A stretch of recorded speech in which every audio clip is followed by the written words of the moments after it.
What up, what up? This your boy KT. This is 2 Minutes of Funny with KT. Today I want to talk about the difference between how white people love their dogs and black people love their dogs. Now, I'm not doing this to separate us. I'm doing this in an attempt to bring us closer together, all right? So you can understand us. Now, when I say this stuff, I'm only speaking for me as one black person, but I think blacks will agree. I really do. The first thing is, I love my dog enough to give him leftovers of my food. I want him eating good. I want him happy. But I don't love him enough to kiss me in my mouth. I just don't. I don't want him to do it. I know they say a dog's mouth is cleaner than the human's, but I will never find out because he's not allowed to kiss me in the mouth. No times. All right? And I'll give you a couple more examples. Like, I love my dog enough to make sure that he gets all his shots. I want him living a long, healthy life.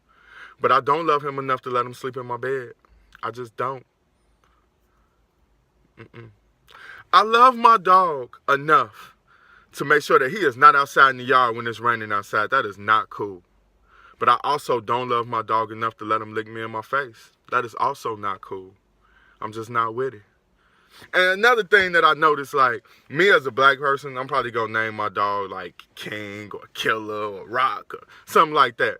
I got a white friend. His dog name is Thomas Edward III. I'm like, bro, this is not a real person, man. Why is you naming this dog? His father and grandfather were champions of their breed. He is a third of his generation. I'm like, man, whatever, man. I ain't trying to hear that, man. I don't even want to hear it. And then another thing that I noticed, like, with dog training, like, black people not taking their dog to dog training school. I'm sorry, they just not doing it. They trying to show that they dog that they the leader by other means, showing them that they the leader of the pack and they owner by any means necessary. But not dog training school.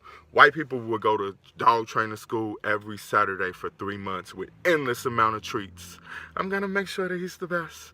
I remember I had a supervisor come up to me one time like, dude, I'm so pumped. My dog just passed dog training school. Woo! I'm looking at them like, then I was just like, man, I don't care. I got real kids, man. I don't care nothing about your dog being king of all fetchers, all right? I don't care if he can fetch the ball with the best of them, all right? I don't care. I'm swear I'm doing this to bring us closer together, y'all. This 2 Minutes of Funny with KT. This MRL. We out here.